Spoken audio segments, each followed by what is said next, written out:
When leaders' summits fail to reach agreement, diplomacy has reached the end of its rope. Having participated in nuclear negotiations with North Korea, I know what failure smells like. The truncated Hanoi summit, which concluded abruptly without an agreement between President Trump and Kim Jong-un, carried an awful stench. There were high expectations for this second meeting of American and North Korean leaders after the lack of progress on denuclearization commitments made at their first summit, in Singapore last summer. And yet, not only did Mr. Trump and Mr. Kim fail to offer more empty promises, they even dispensed with signing a joint statement, cancelled their planned ceremonial lunch, and skipped the joint news conference. This outcome shouldn't necessarily be a surprise. Presidential summits are supposed to be painstakingly manufactured for success by working-level diplomats. This one wasn't. Mr. Trump's eagerness to have the top-level meeting early, perhaps to draw headlines away from domestic turmoil, contravened the advice of his best advisors to do the necessary work before putting the president in front of the North Korean leader again. The pre-summit speculation was that Pyongyang might turn over a few of its nuclear facilities for international inspection and offer a freeze on operations at others. In return, the United States might consider the partial lifting of economic sanctions, the establishment of liaison offices as a first step to diplomatic normalization, and maybe even declare an official end to the Korean War. These are a lot of moving parts, which speaks to the fact that negotiating with North Korea is, or at least involves, rocket science. Mr. Trump, whatever he thinks of his deal-making skills, cannot simply wing it. Though the president never should have gotten himself into this position, he still probably did the right thing leaving Hanoi empty-handed. No deal is better than a bad deal. Mr. Kim apparently wanted to turn over only some old nuclear facilities for freezing and inspection, including the reactor complex at Yongbyon, but in return he reportedly demanded the lifting of all United States and United Nations sanctions. That would have been a sucker's deal. Mr. Trump, in turn, asked for access to additional facilities and bases that are more crucial to the North's nuclear program. Mr. Kim balked.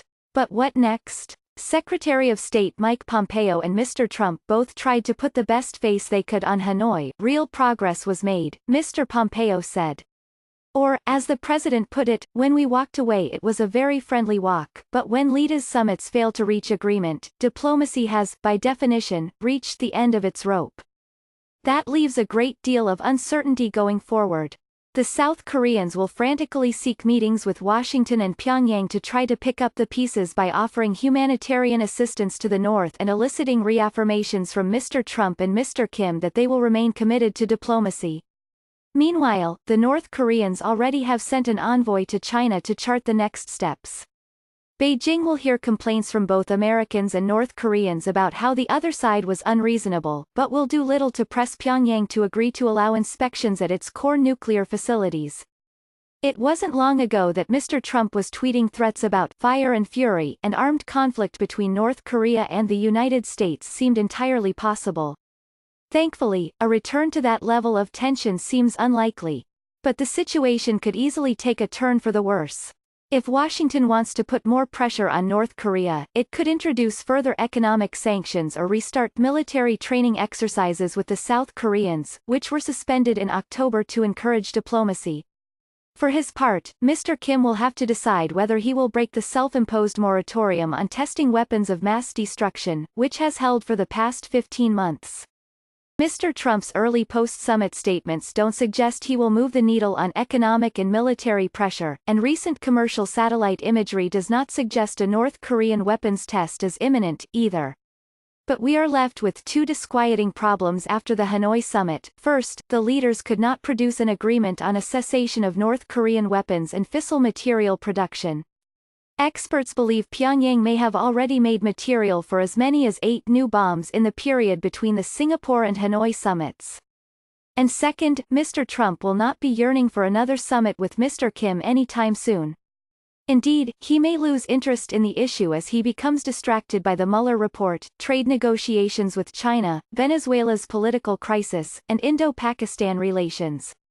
And if he gives up on diplomacy completely, then it's either back to the fire and fury of 2017 or the de facto acceptance of North Korea as a state armed with nuclear weapons. Either outcome will make Americans less secure. Victor Cha at Victor Cha is a professor of government at Georgetown University and Korea Chair at the Center for Strategic and International Studies. He was the National Security Council's representative to the six-party talks from 2004 to 2007.